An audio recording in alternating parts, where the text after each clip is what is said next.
পড়াশোনা তো সবাই করে, কিন্তু একবারও কি ভেবে দেখেছেন বিশ্বের সবথেকে শিক্ষিত ব্যক্তি কে? কি তার শিক্ষা যোগ্যতা? হ্যাঁ, আজ তার কথাই বলবো। তিনি ভারতীয়, আমাদের কাছে গর্বের বিষয়। তিনি ভারতীয় হলেও বিশ্বের সবচেয়ে শিক্ষিত হিসাবে পরিচিত।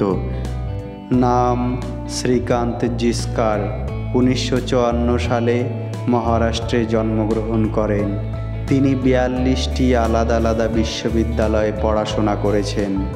MBBS ডাক্তার Srikanta LLB, MBA, IPS, IAS অফিসারও হয়েছেন।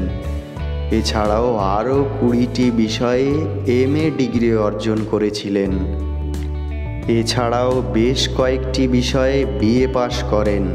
পড়াশোনার পাশাপাশি তিনি ছিলেন একজন সফল চিত্রশিল্পী, ফটোগ্রাফার, পেশাদার মঞ্চ অভিনেতা এবং লেখক। রাজনীতিটাও তিনি ছাড়েননি। 1980 সালে কংগ্রেসের তরফ থেকে মহারাষ্ট্র বিধানসভা ভোটে দাঁড়ান। 24 বছরের শ্রীকান্ত দেশের সর্বকনিষ্ঠ বিধায়ক হিসাবে নির্বাচিত হন। তিনি শিক্ষা, সংস্কৃতি এবং বিজ্ঞান প্রযুক্তি ছাড়াও মোট 14টি মন্ত্রণালয়ের দায়িত্ব পালন করেন। দুর্ভাগ্যবশত 2004 সালে একটি সড়ক দুর্ঘটনায় তিনি শেষ নিঃশ্বাস ত্যাগ করেন।